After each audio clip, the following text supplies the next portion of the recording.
Hello everyone, my name is Yuzhe Zhang.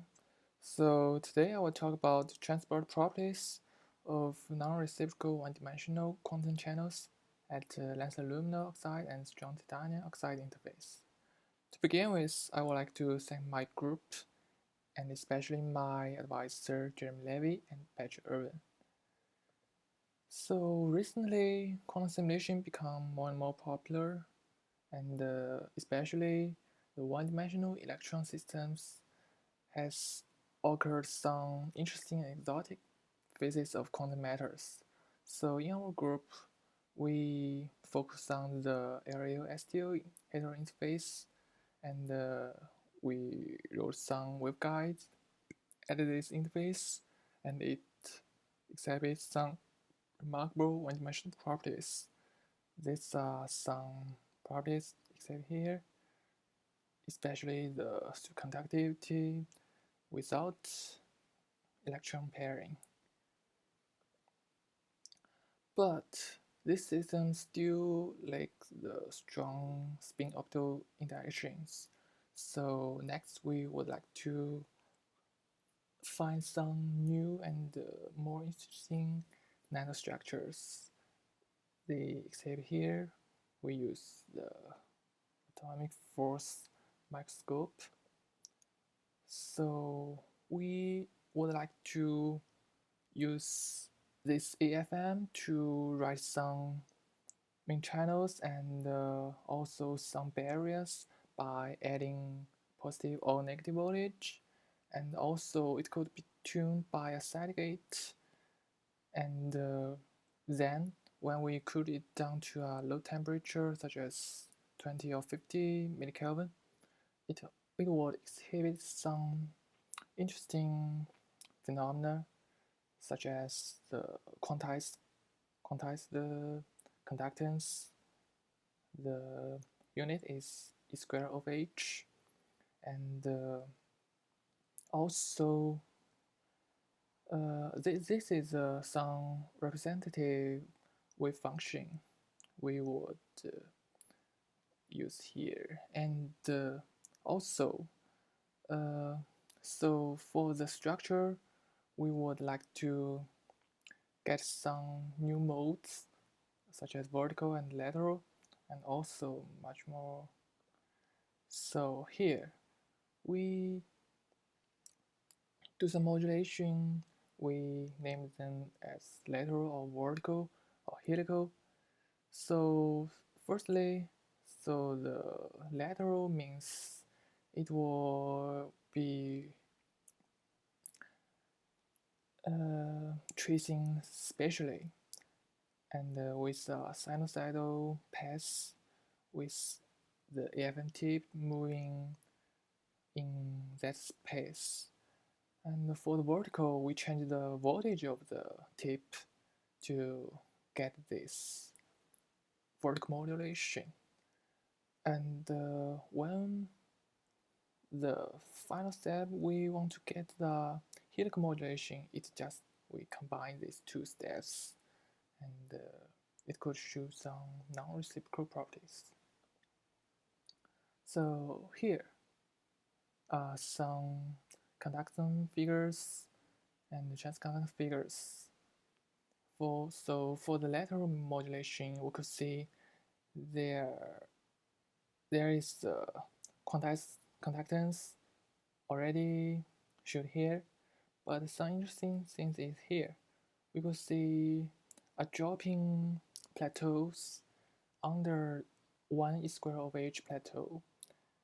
This is an interesting phenomenon uh, which is uh, described in this paper by our senior students. And for the vertical modulation, we also find some interesting phenomena. We can see there's some fluctuation right here, and when we correlated it to the transconductor figures, we could see it shows some fractured stubbands. This is also very abnormal,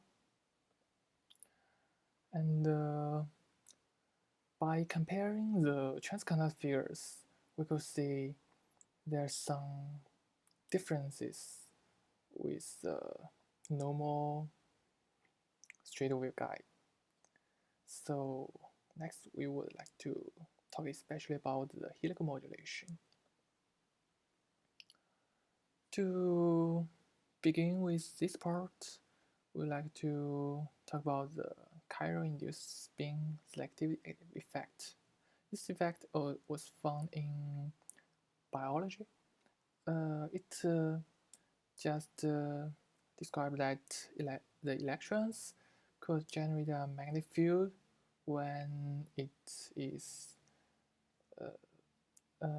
transported in a path that is a chiral or just non-reciprocal, and then this will induce an effect. This effect is attributed to spin orbit coupling, and it leads to the reduction of the electric backscattering. So it could help it could increase the conductance. So we would like to find if this is also could do something special to specifically to introduce some new phenomena in our conductance or transconductor figures. So we write this helical waveguide, and from this experiment we found that the conductance figures show some overshootings, and also when the magnetic field is increased, we can see from here to here the magnetic field is increased, and the number of oscillation also increased. Then we also look to the transconductor figures. We could see it shows higher pairing transport properties. You can see for the null modulation part waveguide, it only got to 9 or 10 Tesla, but for here it got a higher pairing field. Only when it's got to about 15 or 16, it will depair. And they are all attributed to the engineered XL spin orbital interaction. And for the future, we would like to do some research about another non-reciprocal waveguide. So in this waveguide, we would like to combine sine wave and two invert quarter arcs. They will combine to form a non-reciprocal waveguide unit, and when we repeat it, it will become a new non-reciprocal waveguide. And so in summary, in this experiments, we're developing a platform that we could write some nanowires, and by research on these nanostructures, we could see the quantized ballistic transport properties and also the engineered spin-orbit interaction. So we think this could be a building block for some more complex quantum simulation. We would like to go further to do more. Yeah. So that's all. Thank you.